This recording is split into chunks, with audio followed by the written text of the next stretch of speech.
Hey everyone, I'm back, and today we're going to be talking about The Dark Knight, directed by Christopher Nolan, and it's got a big cast, and I'm just going to get into this without wasting any time. I'm not going to talk about the plot, and I'll just say this: the performances in this movie are all great. Heath Ledger, he's excellent in this movie, and he's definitely the best part of the movie for me, and whenever he's on screen, he just adds so much to his character. Like, the movements of the character, the voice, everything is perfect. I think his laugh is intimidating and kind of disturbing.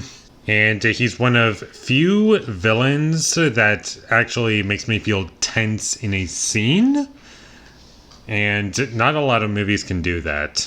Christian Bale, Michael Caine, they're great as well. Morgan Freeman, Aaron Eckhart, that's his name. I forgot his name for a second. And Maggie Gyllenhaal, they're all great in this movie. And I think the characters are also very strong in this movie, and that's also something that carries it for me, is that the characters are great, and Batman is very well written, and I believe the character would do the things that he does. And in this movie, Batman is literally willing to give up being Batman just so he could see Rachel, that's her name. I forgot the character's name. Rachel, and I liked that storyline going on in this movie, and everything that worked in Batman Begins, they bring it over into this movie, and it still works in this movie just as well, but it also takes a look at the issues that were in Batman Begins and improves upon in this movie. And one of the things that is definitely an improvement over the first movie is the action scenes. They're much better, and I can tell what's going on, unlike Batman Begins, where I can barely tell what's going on because there's just so many cuts. But in this movie, you can tell what's going on, which I really like. And the music is great. Hans Zimmer did the score, and there's some really great shots in this movie, and also, like Batman Begins, this movie is about the plot. It's not really about so much like a lot of other superhero movies where it's like, yeah, the plot exists, but it's also just pretty much an excuse for the sequence of events to happen, like in the Tim Burton Batman movie, where the plot is kind of like whatever, but it's still a good movie and has like really good things about it. The action is fun, and the music is great, and the whole movie is just an excuse for certain events to happen. But for this movie, they use the plot, and it's integral to the story, and they really find a way to make both the plot interesting and everything else on top of it interesting as well. Like the action scenes, the characters, all of that is great. This movie is also 2.5 hours long, and they really use that time to really develop everything about the story, and I didn't feel as though it wasted any time, and every scene in the movie needed to be there, and I thought this movie was very well balanced with its story and its characters. All of that, it was really amazing and great, and I had such a great time revisiting this movie because I've seen this movie a lot, and funny story is that when I first got introduced to the Dark Knight trilogy, I actually started from Dark Knight Rises and somehow went backwards. I think that's how it happened, and for this movie, it was always on TV, and I would always like miss the beginning for some reason.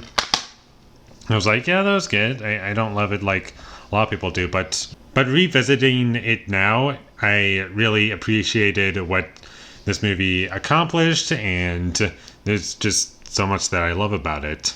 There's one other thing that I forgot to mention about the characters, is that they introduce a lot of new characters in this movie, and they also bring back a bunch of characters from Batman Begins, but not one character feels as though they're eating up too much screen time to the point where it's like, I want to go back to this character because this isn't that interesting to me. In this movie, they make everyone interesting, and they bring back Scarecrow in this movie, and he doesn't have much to do in the movie, but he doesn't feel thrown into the film, and that's a mistake that a lot of movies I feel fall into, where they just have so many characters, but they don't know how to balance everything out. This movie, I felt, didn't fall into that trap that I just mentioned and really understood what it was doing. And I do think this movie has a couple of issues. I don't think it's a perfect movie like a lot of people do. I just have a couple complaints with it. There's like one tiny little issue that I have where I don't take off points for, but the other two issues that I have, I do. And I'll just get into my issue with that I don't take off points for is there's a line in the movie. It's the most iconic line in the movie, I think. It's not why so serious. It's you either die a hero or you live long enough to see yourself become the villain. I'm actually not a big fan of that line. I'm being honest. I'm not a big fan of it. And my reason for that is because I just feel as though it's a little too on the nose and not very subtle. And it ruins my enjoyment upon rewatching it multiple times, because that can be something that you interpret if you were to watch this movie multiple times. But because that line was just said, now you're always thinking about it as you're watching the movie instead of picking up on it when you rewatch the film, and that's what I would have preferred.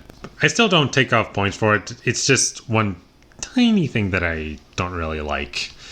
And now for the things that I do take off points for. And my biggest issue with this movie, I will do my best to say it without getting into spoilers. And that there's an action scene in this movie. It's I think it's the tunnel chase scene in this movie. And I like how it's handled. I think it's great. The music is great. So much about it is amazing. But what I don't like about it is how it's executed. And this'll take a minute to explain. And the way it was executed from the Joker's perspective, because he's the one who planned all of this, from the way it was executed, for me personally, it felt a little convenient. You might disagree with me on that, but that's just how I feel. And my last issue with this movie is that the sound mixing was a little off in the last 30 minutes for me. And it was just that the music was too loud. And I didn't really notice that for the rest of the movie, but in the last 30 minutes, I really noticed it. I was like, it just caught me off guard. I was like, this is not right. And it kind of took me out of the movie. But aside from that, I don't have any other issues with this movie. I think it's really great. Great performances, great characters, and it has a great story. And what else can I say about this movie that hasn't already been said already? It's really great. I love the Joker in this movie. Heath Ledger gave an amazing performance. Rest in peace. And I honestly have no idea what else to say about this movie. And with all that being said, I'm going to give The Dark Knight a 9 out of 10. Thank you for watching my videos. As always, if you enjoyed this review, be sure to leave a like and comment down below what you thought of The Dark Knight down below. And my social media links, they will all be in the description down below, so follow me there.